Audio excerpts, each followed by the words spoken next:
Beaucoup de gens pensent que l'histoire de l'Afrique est faite seulement de rois et de batailles menées par des hommes. Pourtant, une femme africaine a un jour défié l'un des empires les plus puissants du monde. Je vous invite à liker cette vidéo et à vous abonner à la chaîne en cliquant sur le bouton s'abonner juste en dessous. Cette femme s'appelait Yaa Asantewaa. Son courage allait marquer à jamais l'histoire du peuple Ashanti et de toute l'Afrique. À la fin du 19e siècle, le puissant royaume Ashanti se trouve dans l'actuel Ghana. Depuis des générations, ce royaume protège farouchement sa liberté et ses traditions.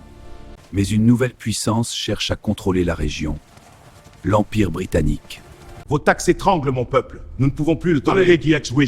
L'obéissance a ses limites. C'est une menace? Votre tradition n'a aucune place ici. C'est une protègement pour peuple. Vous le traitez! Il exige que les Ashanti livrent un symbole sacré de leur pouvoir. Les trônes d'or. Ce trône, appelé le Golden Stool, représente l'âme et l'unité du peuple Ashanti. Pour les Ashanti, personne ne peut s'y asseoir, encore moins un étranger.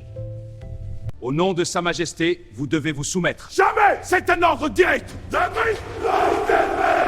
Mes chefs, une menace approche. Discutons de notre... Devons-nous négocier ou nous défendre? Unissons-nous et préparons-nous à la guerre. Mais beaucoup de chefs Ashanti hésitent. La puissance militaire britannique fait peur.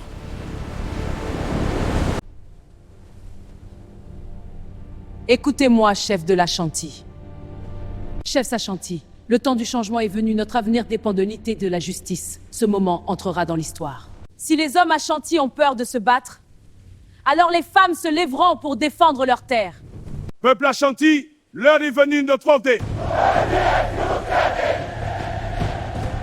L'armée britannique approche, guerriers, préparez-vous. Pour l'Ashanti, nous combattrons jusqu'au bout. Regroupons et comparez c'est ça. En 1900 commence ce que l'histoire appellera la guerre du trône d'or. Les forces Ashanti encerclent le fort britannique de Kumasi. Pendant des mois, la résistance tient tête à un empire mondial. Nous tiendrons!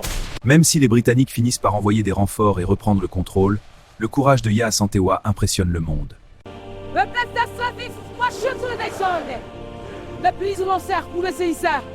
Son nom reste gravé dans l'histoire comme celui d'une femme qui a refusé de se soumettre. L'histoire de Yaa Asantewaa nous rappelle une chose importante. Le courage n'a ni genre, ni limite. Parfois, une seule voix courageuse suffit pour rêver tout un peuple. Et souvent, ceux qui osent se lever pour défendre ce qui est juste deviennent les véritables héros de l'histoire. Alors dis-moi, quelle leçon retiens-tu de cette histoire ?